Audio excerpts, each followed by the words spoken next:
Okay, so the first thing you have to do is calculate the internal loads.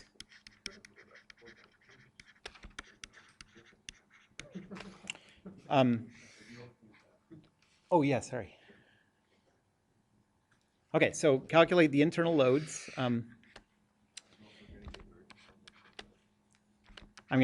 I'll take some shortcuts. I'll just sort of sketch out how to do this and give the answers.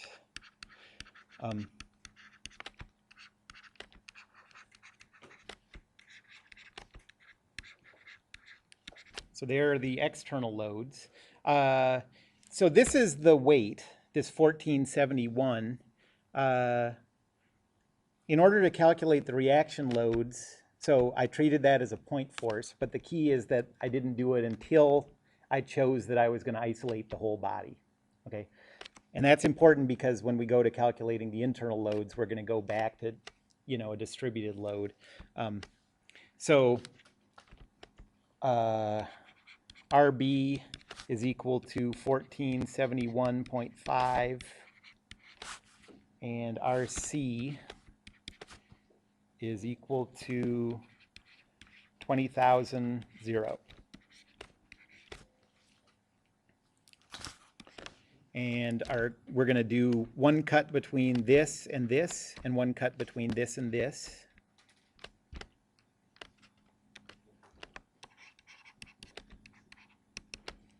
So cut 1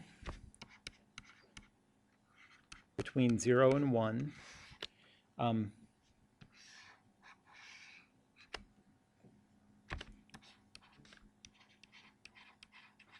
So we have 20,000. We have this distributed load here. And what's the magnitude of this distributed load? You know the total weight is 1471. The whole length is 2. So it's gonna be 1471.5 divided by 2.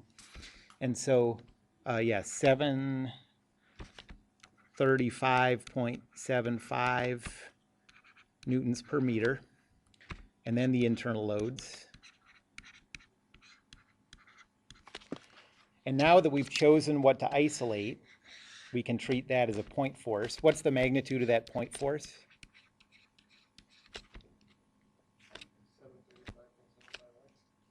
Right.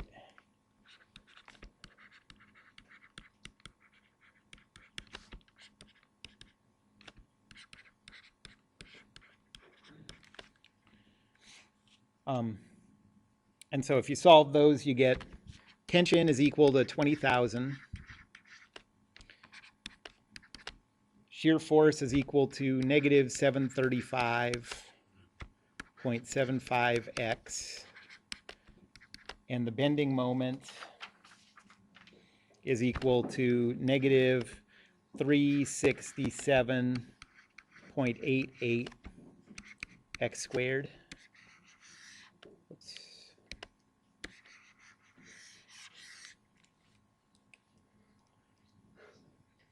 And then cut 2.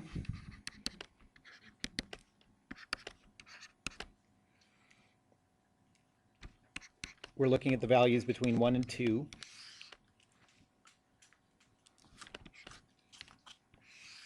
So now for this one, we have this upward force of 1471, same distributed load that we had before.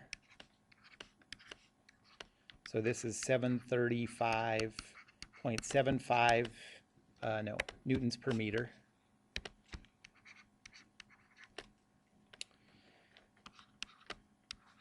$20,000 newtons, T, V, and M. And now that we've chosen the body to isolate, we can turn that into a point force again. So we have a downward force of 735.75 x, an upward force of 1471, force to the right at 20,000. That's the left, not the right. And then T, V, M. And if you solve that, you get T is still equal to 20,000. V is equal to negative 735.75x plus 1471, and m is equal to negative 367.88 x squared plus 1471.5x minus 1471.5. The derivative thing works. The point force,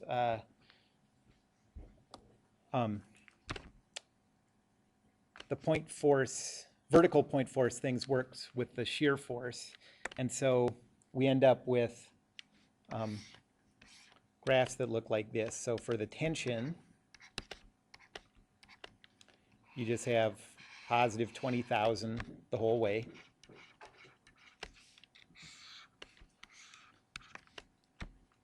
For the shear force,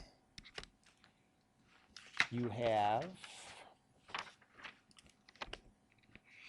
a line that way and a line that way with this minimum value here of negative 735.75.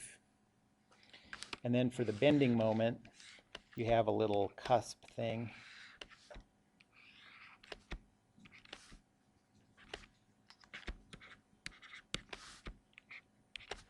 Okay, so now we have to think a little bit about where to look for the maximum values. For the maximum stress due to the shear force, it makes sense that that's just going to be where the maximum shear force is. So that's pretty easy to identify. This is a circular cross section, so we can only calculate the stress due to the shear force at one place. You know, we can only calculate it along the neutral axis, and that's where the maximum is. So that's all pretty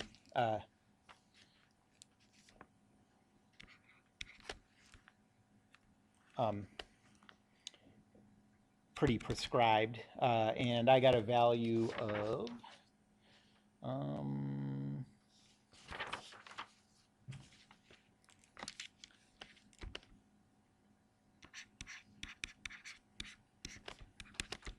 6.25 times 10 to the 5th. Does that sound right?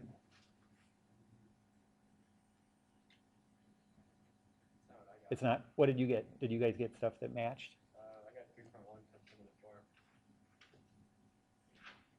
Seems a little small. You did? I got 3.1 times 4. Dang.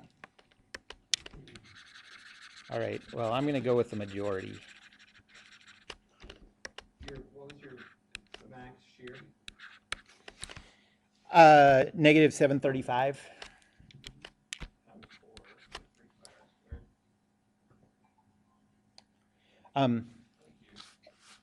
And then this is the one, let's just go with this.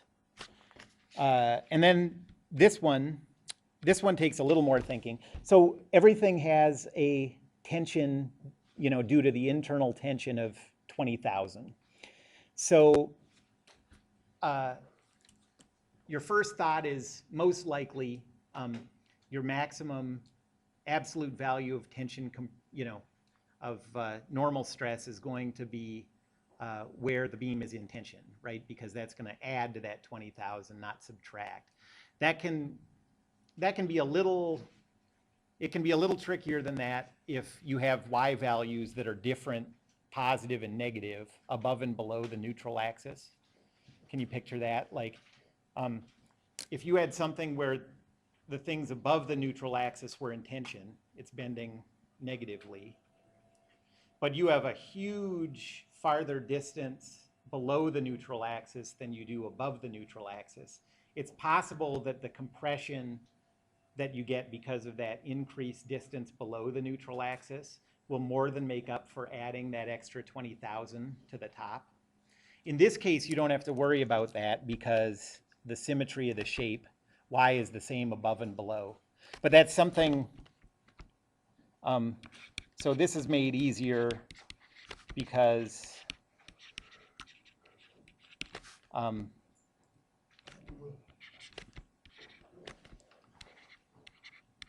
the max y above equals the max lie below.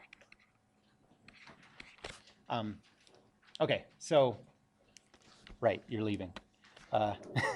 So I got a value of stress XX equal to, so 4.68 times 10 to the fifth. That was the one due to tension compression, and 6.37 times 10 to the fifth due to bending, for a total of 1.11 times 10 to the sixth pascals. Okay.